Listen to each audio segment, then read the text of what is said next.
आपका शरीर, आपका मन, सब कुछ सोया हुआ हो, मगर आप जागे हुए हों।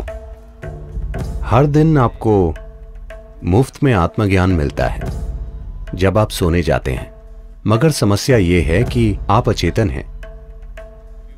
आप अपनी मृत्यु को जीत लेते हैं अगर आप बस नींद में जाते समय जगे रह पाएं।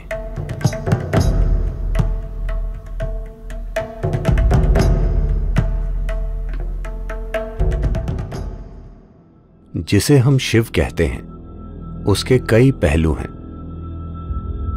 असीम वास्तविकता को शिव कहा जाता है।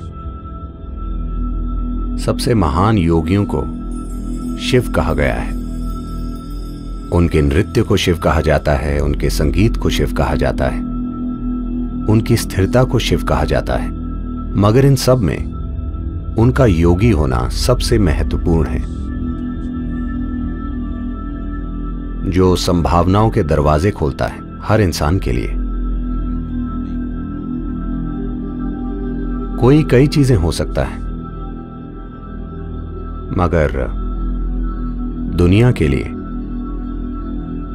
वो आयाम जो दुनिया के लिए एक संभावना है, वो सबसे महत्वपूर्ण है। इसलिए उनका योगी होना सबसे ज्यादा महत्वपूर्ण चीज है। योगी होने का मतलब कई चीजें होती हैं। योगी का एक पहलू यह है कि वो जागते हुए सोते हैं और नींद में जागे होते हैं। वे भले ही पूरे जागे हुए हों, लेकिन अगर आप शरीर के मापदंड देखें तो इसे सोया होना चाहिए। नींद में सब कुछ सोया हुआ हो, मगर आप जागे हुए हों। आपका शरीर सोया हो, आपका मन सोया हो, सब कुछ सोया हुआ हो, मगर आप जागे हुए हों। जब आप गहरी नींद में होते हैं, आप अस्तित्व के साथ पूरे तालमेल में होते हैं, अस्तित्व के साथ एक होते हैं, है ना?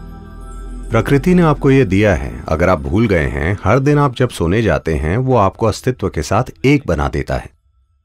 एकता की उसी भावना में अगर आप जाकर बाकी काम करें तो आप सफल हैं, है ना? Every day you have free enlightenment. हर दिन आपको मुफ्त में आत्मज्ञान मिलता है जब आप सोने जाते हैं, मगर समस्या यह है कि आप अचेतन हैं। तो साधना मुख्य रूप से बस यही है कि जागे रहने से जब आप नींद में जाते हैं, तब आपका एक हिस्सा सो जाता है, लेकिन आपका एक हिस्सा फिर भी जागता हुआ हो तो आप सफल हैं। या फिर जब आप जागते हैं, आपका एक हिस्सा सोता ही रहता है, तो भी आप सफल हैं।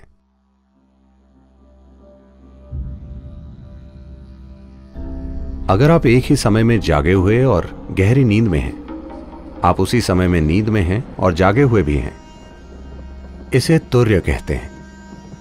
जब आप तुर्य की स्थिति में होते हैं तो हम आपको मृत्युंजय कहते हैं, मतलब आप मृत्यु से परे हैं। क्योंकि अगर आप नींद में भी जगे हो सकते हैं तो आप तब भी जगे होंगे जब आपको शरीर छोड़ना होगा। ऐसे व्यक्ति के लिए मृत्यु का कोई सवाल ही नहीं है, क्योंकि जीवन और मृत्यु एक ही समय घटित हो रहे हैं। सिर्फ अज्ञानी लोग ही सोचते हैं कि अभी मैं जीवित हूं और एक दिन मैं मर जाऊंगा। नहीं, दोनों एक साथ ही हो रहे हैं। वे असल में दो अलग चीजें नहीं हैं। सिर्फ समझने के लिए हमें उन्हें बांटना पड़ता है, वरना वो सिर्फ जीवन और जीवन ही है। जीवन का एक आयाम और जीवन का दूसरा आयाम। तो इस तरह जीवन के एक आयाम से दूसरे आयाम में जाना एक आसान मार्ग बन जाता है। हर दिन ये मार्ग आपके लिए मौजूद होता है, यानी जगने और सोने के बीच। ये जीवन और मृत्यु जैसा ही है। अगर आप जानते हैं कि इस मार्ग का लाभ कैसे उठाएं, अगर आप उस आखिरी पल तक सजग रहते हैं, क्या आप कभी जान पाते हैं कि आप वाकई कब सो गए? आपको लगता है कि आप जगे हैं, मगर कुछ ही देर में आप नहीं जानते कि आप कब सो गए। अगर आप उस पल तक खुद को ले गए तो वो मृत्यु के समय चेतन होने जैसा ही है। आप अपनी मृत्यु को जीत लेते हैं अगर आप बस नींद में जाते समय जगे रह पाएं। देखिए, यह आपके लिए एक अवसर है, मृत्यु के लिए सबसे अच्छी तैयारी है। कोशिश करें कि चेतन रहकर नींद में जाएं। एकदम सो जाने की बजाय अगर आप चेतन रहकर जागे रहने से नींद में जा सकते हैं तो मृत्यु एक खेल बन जाएगी। तो नींद का क्षण एक बड़ा अवसर है। अगर आप एक खास तरह से सोएं तो कल सुबह उठने पर आप एक सार्थक रूप से एक पायदान ऊपर उठ सकते हैं। हर दिन आपके पास मृत्यु का अभ्यास करने का अवसर है। अगर आप उस एक पल को मैनेज कर सकते हैं, आप इसे चेतना में कर सकते हैं, है ना?